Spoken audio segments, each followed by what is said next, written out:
in this episode of Exploring Different Brains. And just ask questions and challenge assumptions and challenge designs and plans from that lens, and you will start seeing things change across the board.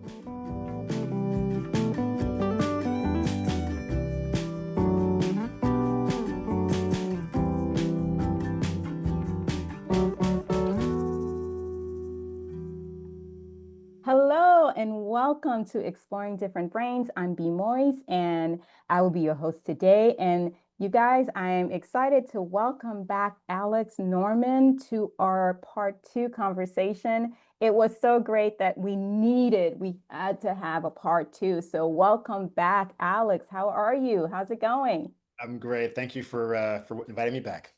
What do you think would be the best way to achieve greater acceptance of universal design? Like, what do you think? Do you think that it needs to be more of a government initiative? Do you think that it needs to be more of what you just referenced of more self-advocacy? But if it's self-advocacy, what does that look like for an individual? Do they feel safe in that environment to advocate, right? How do you know if they say, hey, I need this, and the company's not like, well, this person doesn't, so you're gone and I'm putting this one on? Like, what are your thoughts of, how do we achieve this greater acceptance of universal design? Yeah, it's a big Is a question. loaded question. It's a good question. It's a good question. I don't have all the answers, but I do have a point of view Yeah. early on. I think that first and foremost, I think it's the government did a really good job of laying a foundation for Hmm. ADA and civil rights in general. And Hmm. I think of course, a lot of companies and organizations default to that minimum and don't really go further than that. But so that's a challenge. But I Hmm. think that the innovation in this space, and thus the adoption of universal design broadly, will come from the private sector. I Hmm. think that when people sort of start seeing the universal design in practice, in products, and in spaces, people will see the benefits of it, and then we move forward. A really good example of this is if we all remember what the world was like before the iPod, where people, right, I don't know if people can remember that on this on the video, but there were buttons and there were switches on a Walkman, right? It was this clunky thing that was very difficult to use, even for the most adept, right? And that was born, that innovation in design made just changed everybody, and no one really goes back. I mean, we just sort of left that world and moved ahead. I think automotive companies before Tesla really were comfortable building these sort of complex Hmm. combustion engines with thousands of moving parts. And now that we have this Tesla, we've gotten innovation that Hmm. people use. And so once you create something that's really interesting and really amazing and really beautiful, people really don't don't want to go back. And I Right. think that's part and parcel to the responsibility of companies, of large organizations, of leaders, of design professionals, architects, really kind of putting more universal design in practice. I think one of the other areas, it may have sort of, when I think about how government can be involved, I like to think about maybe sustainability, Hmm. how we sort of saw that evolve over the decades, and that ultimately sustainability was about saving people, right? It's about Hmm. making people live longer, healthier lives, period. Yeah. And thus that translated into a lot of language, a lot of communication, but more importantly, it came in the form of subsidies, Right. tax incentives that said, if we're gonna build something where people can be healthy and live prosperous lives, we're gonna reward you for that. And ultimately, it's the same pathway. Making something that's more universal design is enabling people to live healthier, longer lives. When we think about the percentage of people in America alone that die from slipping and falling, which is Right. 90% of people who are over the age of age of 70, etc. So there's a way to design that you can get subsidized by governments that can help companies, that could basically reward companies for doing the right thing, and ultimately companies who are innovating, who are really leading in universal design, seeing the benefits from consumers actually purchasing and buying those products, visiting your hotels and and your retail organizations, people who ultimately obviously talk about your products and services, and so it becomes more enjoyable for folks. Companies also, in a lot of cases, save some money. Hmm. And universal design is a very interesting methodology in which you're making, for example, a front entranceway accessible to everyone, instead of putting the accessible entrance in the back of the building and creating a new door, or creating Right. little extra units that are accessible versus making everything accessible, etc. So it's a way to approach development and building that's maybe creating some savings. And then of course, what we like to say, it's a risk averse option, Hmm. where there's a lot of litigation associated with people slipping and falling or having lack of access on the civil rights issue. Hmm. That perhaps you can save the headache and hassle of being able to design something that's right first without having to adapt it and fix it later. So ultimately, I think the private sector is going to drive that. The government support will be great, but I think companies will start realizing that when you design better, you benefit. I personally talk about this being the design dividend, which Hmm. is basically saying that just when you design something that's right, it pays forward in Hmm. multiple different ways. I love that. I think when you were speaking and I was thinking about, yeah, there's been a lot of different scenarios where you don't necessarily go into it thinking this is what's missing, or we need this, or, why isn't this put in place? But if you're personally dealing with it, you're like, this is what's missing. Why doesn't this exist? But I will give you an example. I was traveling abroad, and we were going to the beach, or a beach side basically. And as we're going to the beach, there's no railings, Hmm. right? Like it's just Hmm.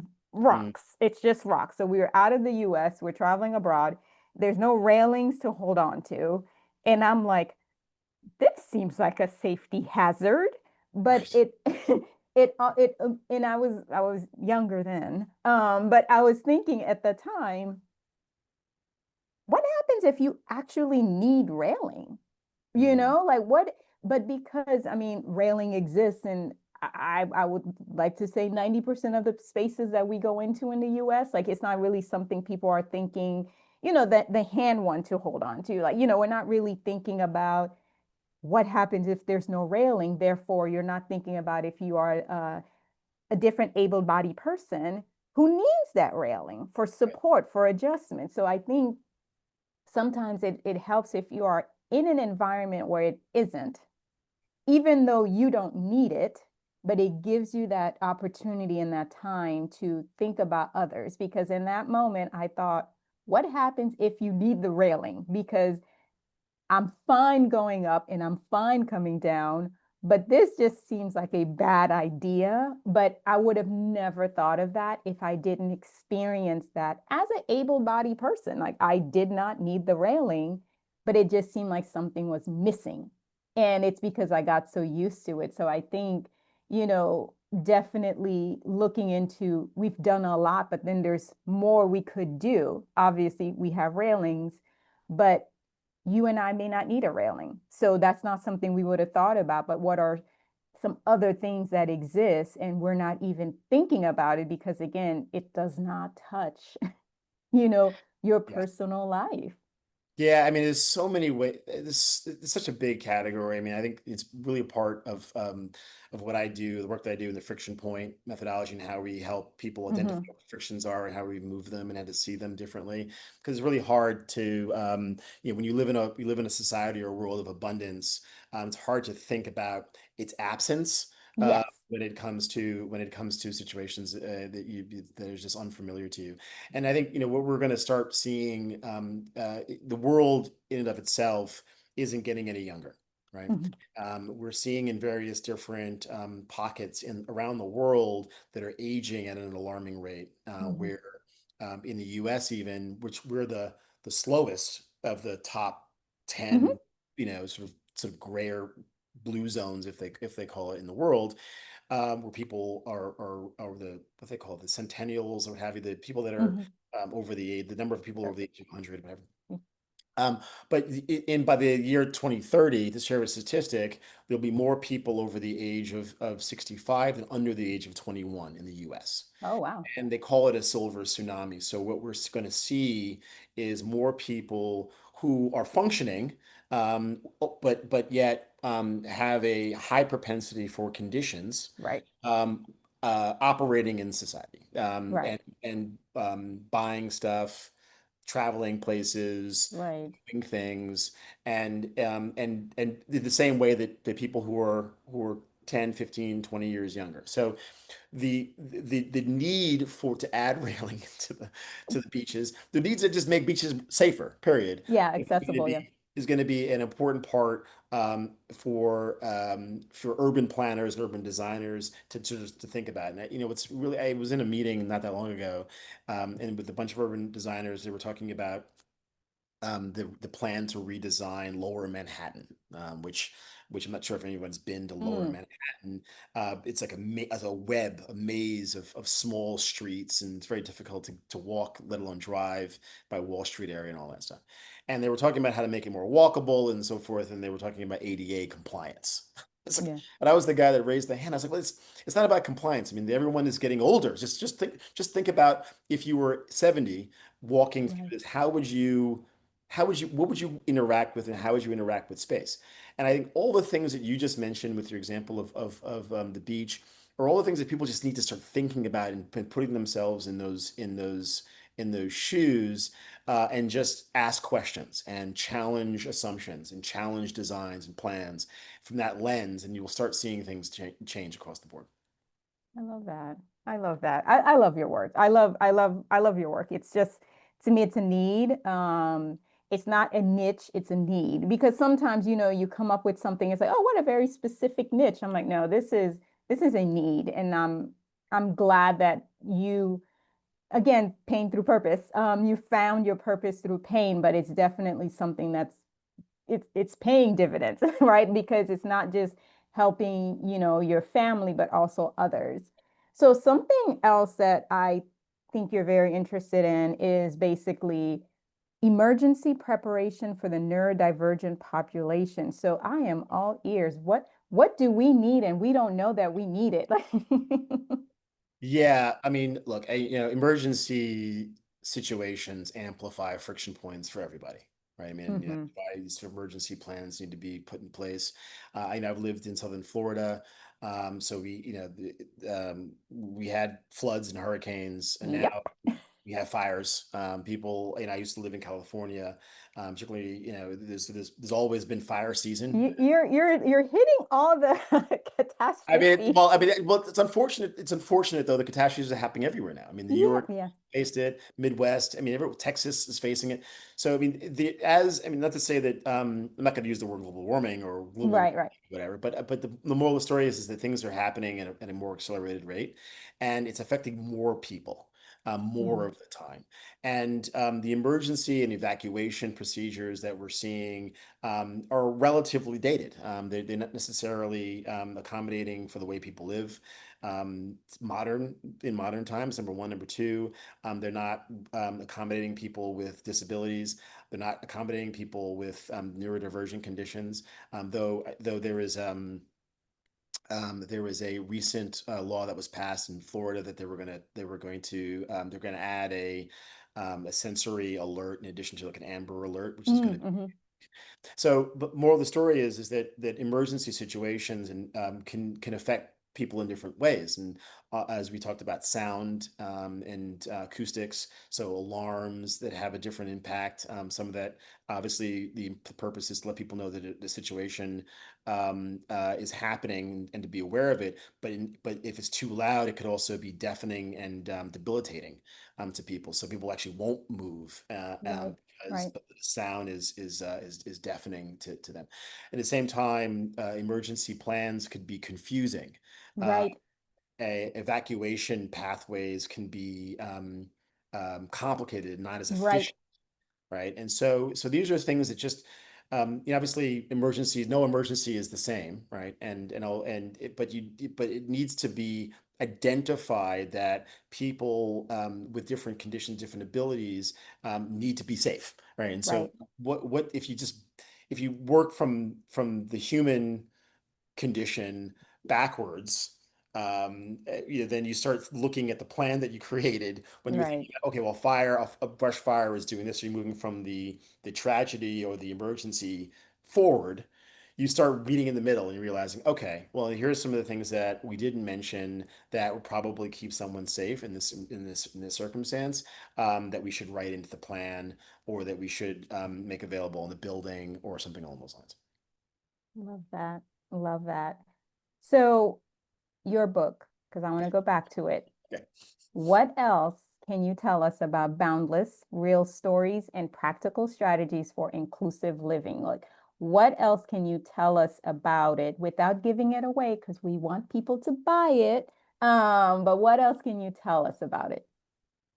Well, as I mentioned earlier, it's I co-authored it with Garrett Mayerson, who's living with cerebral palsy, and so I thought it was very important that we tell this story together, and we share because once again, I needed a perspective, and I love doing research and traveling, so I really am sort of picking apart different experiences, hopefully that people can relate to.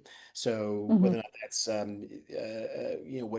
what an experience like is in a crowded airport for people with various different challenges, to museum in Mhm. Tokyo, to library in New York, and I could sort of travel around and sort of talk about these things and what happens. And ultimately, it's aligned with a principle, but it's about a conversation.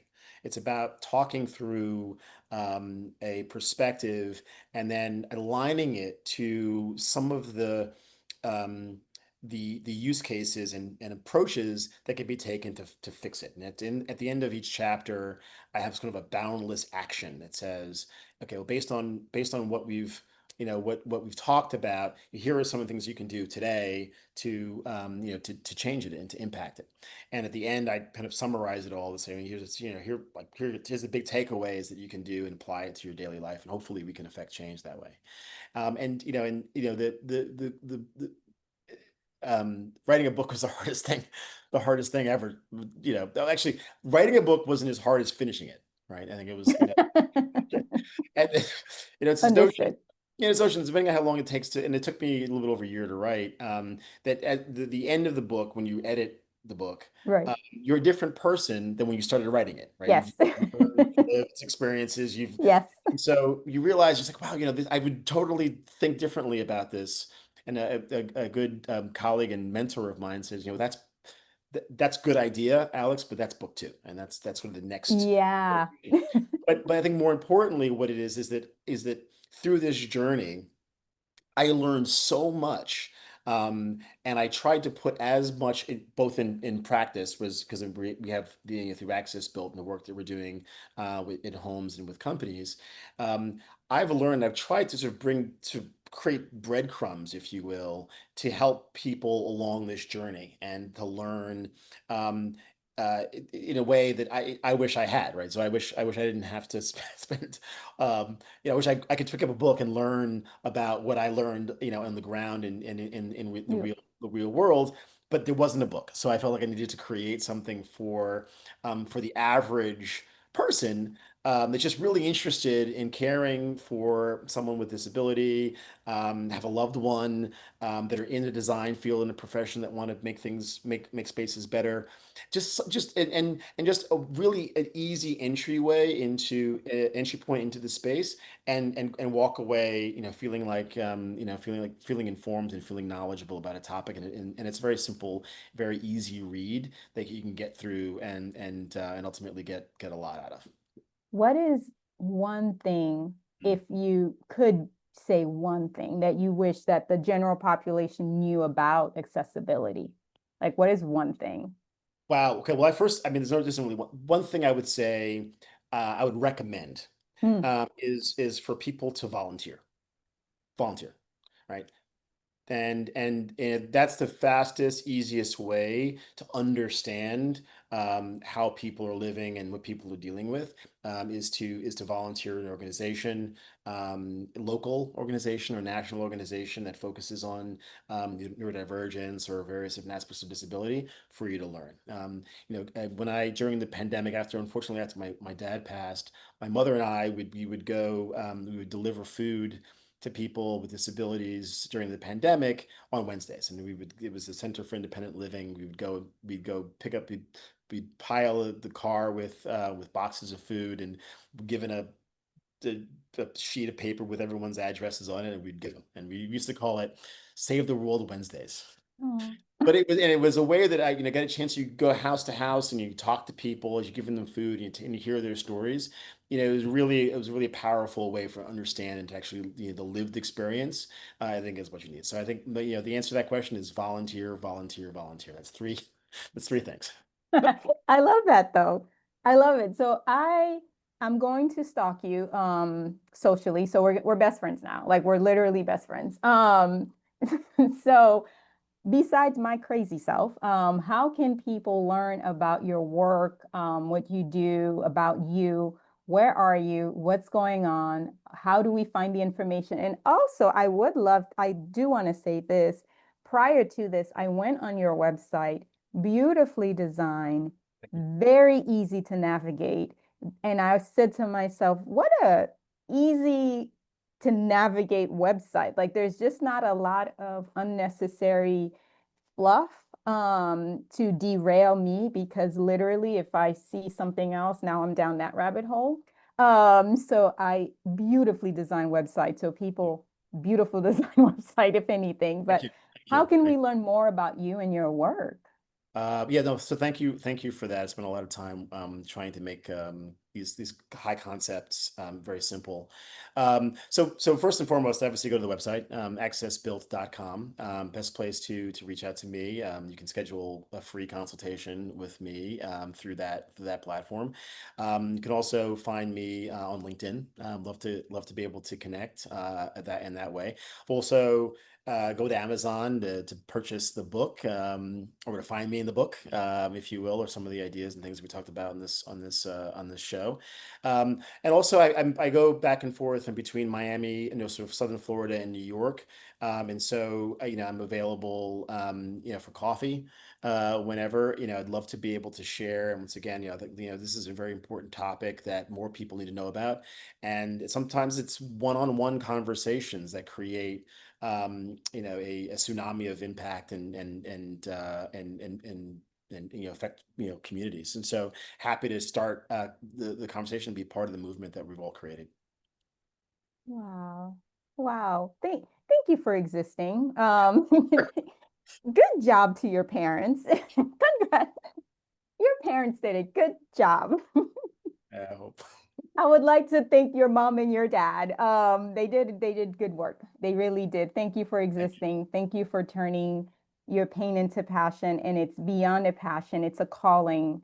It's a level of advocacy that we all in this space strive to become and to be because it goes beyond you and it goes beyond your family. It goes beyond whatever it is that you thought it was going to be. It is you being a good human. I like to say this to people that I feel like are good human. I'm like, you're a good human.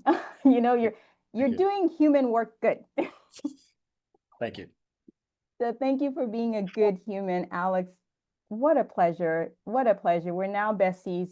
We're friends forever. I really hope that people reach out to you, and I hope that they check out your book, Boundless: Real Stories and Practical Strategies for Inclusive Living, available on Amazon.